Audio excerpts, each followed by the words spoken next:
got stocks recovering from a worse than expected jobs report. Why? It's kind of counterintuitive, isn't it? Well, there are hopes that the Federal Reserve will indeed step in to supply more economic stimulus in the form of quantitative easing. Our next guest expects the Fed to ensure that liquidity remains ample. He's chief strategist for fundamental equities at BlackRock. That means that he helps manage about $1.3 trillion in assets. Bob's joining us today from Princeton. Thanks a lot for joining us. Obviously, it's a big day because of what happened with the jobs report. I mean, everybody at this point, at least investors in the stock market, seem to be hoping that the Fed is going to be this white knight. I mean, I guess the first question is it a foregone conclusion that the Fed is going to do QE? Well, it's never foregone until it's done, but I think the Fed's last statement about not enough real growth, but not enough inflation really makes them half pregnant on the issue. And then, of course, with Japan's actions of a few days ago, I think that increases the probability. So if I'm a betting man, I'm saying yes, but it's never foregone until it's done. And, of course, the debate is, what does it mean? What's the magnitude? What's the time frame? And so there's lots of room for debate yet. And also the point of debate is also, what good is it going to do? I mean, is the problem at this point really lack of liquidity in the system, or is it lack of demand? It's obviously more lack of demand, but I'd say even broader than that, it's lack of confidence. And if the Fed can do some things to help bring that along in some way, shape, or form, that'd be a plus as well.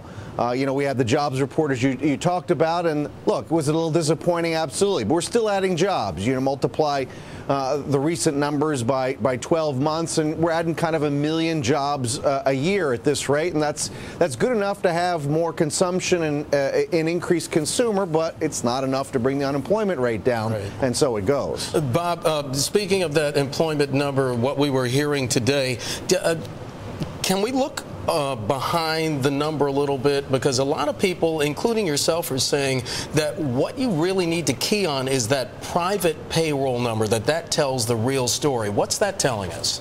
Yeah, I think and that was what I was describing when I was given the reaction and multiplying by 12. I think the census numbers obviously continue to distort it in both directions this month down. When you look at the 64,000 of private payrolls, that was a little disappointing. But again, that's what I'm pointing out. It is enough new jobs that we're going to have a consumer that's contributing to economic growth, but it's just that muddle through kind of growth as opposed to anything that creates some more confidence. So we're talking about sort of your scenario here, that even if it's anemic, we do have some level of growth. Is that good enough for stocks to continue to rally through the end of the year? I know that you've said in the past couple of months it is. Are you still sticking with that? Yeah, I'm still there. I think there are a lot of people that have been positioned for a double dip, and with each passing week, the probability of that, I think, continues to come down. And the evidence is the month of September. You know, why did stocks do so well? Yeah, part of it was the Fed, but part of it was, oh my goodness, things are less bad than they were.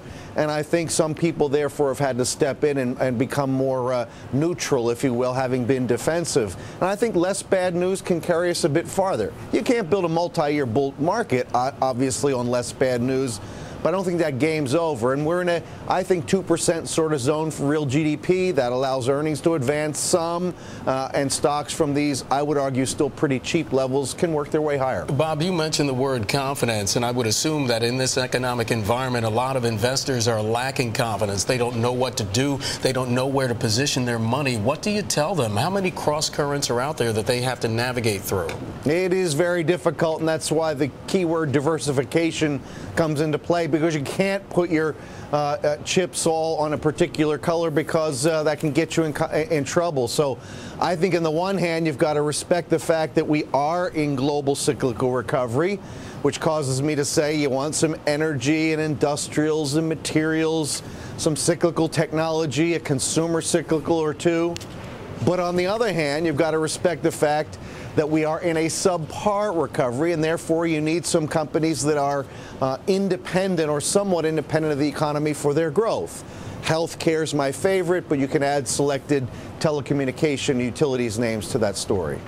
You know, Bob, I'm curious, when you look kind of forward to the Fed's endgame and a potential more of a pickup in the economy, there's been a lot of talk about what's that's going to mean for bonds, what it might mean for the dollar. A lot of people have talked about those moves as being unsustainable. What does it then mean for stocks? Are people's risk appetites going to be such at that turning point that they're going to come flooding back into stocks, or are they going to not know sort of which way to go? Yeah, flooding, I'm not sure. Maybe that would be nice, wouldn't it? I think it's more likely to be creeping back in. If this muddle through environment that I'm describing is the right one, and people's scare about double dip continues to recede, at some point, I think owning a few more common stocks will be the way they move.